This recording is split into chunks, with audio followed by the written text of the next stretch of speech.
Hai, jumpa lagi di Jagat Review TV. Selamat menikmati informasi berita hari ini.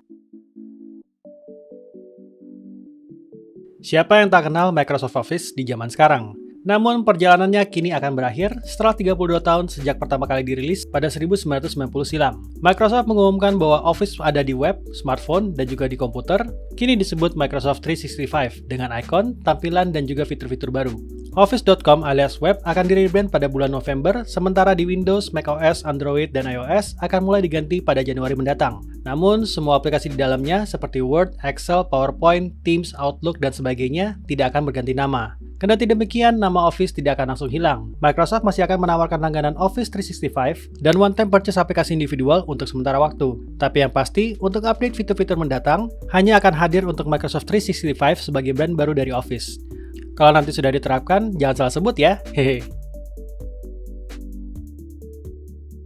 Microsoft menawarkan produk Surface terbarunya. Salah satunya terdapat Surface Pro 9 yang merupakan tablet 2-in-1 dengan spesifikasi lebih baik dan punya opsi dukungan 5G. Microsoft Surface Pro 9 memiliki desain tablet 2-in-1 ini berlayar 13 inci Pixel Sense, resolusi 2880x1920 pixel, dan refresh rate hingga 120 Hz dengan layar sentuh. Dapur pacu utamanya untuk versi standar telah ditenagai dengan prosesor Intel Evo Gen 12 dengan daya baterai hingga 15,5 jam pemakaian. Sementara versi 5G dengan Microsoft SQ3 Adreno 8CX Gen 3 memiliki daya tahan hingga 19 jam. RAM didukung dengan opsi hingga 32GB LPDDR5 dan storage hingga 1TB. Kedua varian hampir tidak ada perbedaan yang signifikan, kecuali bahwa varian 5G bisa dimasuki kartu nano SIM. Microsoft membandrol Surface Pro 9 ini dengan harga mulai dari 15 jutaan untuk varian standar dan mulai dari 19 jutaan untuk varian 5G. Sayangnya tidak ada kabar kalau akan dijual resmi untuk Indonesia ya.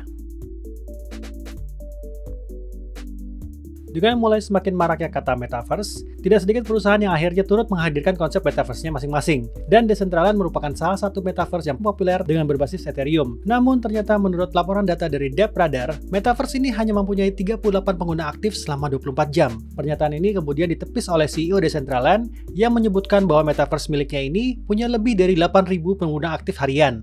Loh, kok bisa beda angka? Ya, karena masing-masing memiliki konsep pengguna aktif yang berbeda. Pendapat lain menyebutkan bahwa 8.000 pengguna aktif ini sendiri masih tergolong kecil untuk platform yang punya nilai valuasi hingga miliaran dolar. Bisa jadi karena konsep metaverse ini sendiri masih berkembang dan belum berfungsi sebagaimana seharusnya untuk saat ini. Bagaimana menurut Anda? Sony dan Honda dilaporkan bermitra untuk memproduksi mobil listrik buatannya sendiri. Kabarnya, hasil produksi ini nantinya akan hadir di Amerika lebih dahulu untuk awal tahun 2026, sebelum menyusul ke Jepang dan pasar lainnya di akhir tahun yang sama. Amerika dipilih karena negara ini memiliki peluang untuk bisa berkompetisi dalam bisnis kendaraan listrik premium. Pengalaman manufaktur mobil dari Honda, serta kombinasi hiburan dari Sony, tentunya akan memberi nilai lebih terhadap kendaraan listrik tersebut. Produksi untuk hasil kerjasama ini baru akan dilakukan di tahun 2025 di pabrik Honda yang berlokasi di Amerika. Jadi masih lama ya kelihatan wujudnya. Twitter diketahui sedang bereksperimen dengan hashtag, tapi sepertinya Twitter mau membuat fitur itu menjadi berbayar. Waduh, gimana nih? Seorang peneliti aplikasi menemukan bahwa hashtag biasa dipakai di Twitter sudah tidak bisa lagi diklik, alias hanya menjadi teks biasa. Sebaliknya, branded hashtag yang berbayar dan punya ikon khusus masih aktif. Dalam artian, bisa diklik untuk mengarahkan pengguna ke daftar tweet dengan hashtag yang serupa. Twitter sendiri telah memberikan tanggapan. Mereka membenarkan eksperimen itu mungkin muncul ke sebagian kecil pengguna website saja. Namun menegaskan tak ada rencana untuk menghapus fungsi hashtag dalam platform mereka. Tapi pernyataan tadi tidak menjelaskan soal potensi hashtag jadi fitur eksklusif berbayar di masa mendatang.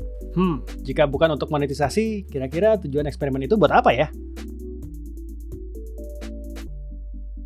Google dikabarkan sedang dalam pembicaraan dengan klub Premier League Tottenham Hotspur Football Club terkait kesepakatan hak nama stadion. Tak disebutkan berapa angkanya, tapi yang pasti sih bakal besar banget ya. Mengingat pembangunan Tottenham Hotspur Stadium itu menelan biaya hingga 1 miliar US dollar. Stadion canggih berkapasitas 62 ribuan penonton itu pertama kali dibuka pada tahun 2019 silam. Dalam peluncurannya, Ketua Tottenham mengatakan keterbukaan mereka untuk kesepakatan hak nama stadion jika ada tawaran yang tepat.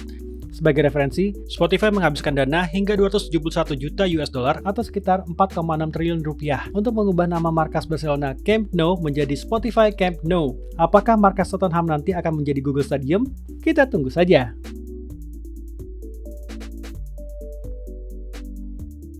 Jadi, gimana menurut kamu berita hari ini? Ingin selalu up to date dengan informasi teknologi terkini? Jangan lupa subscribe dan follow Jagat Review ya. Sampai jumpa di informasi menarik selanjutnya.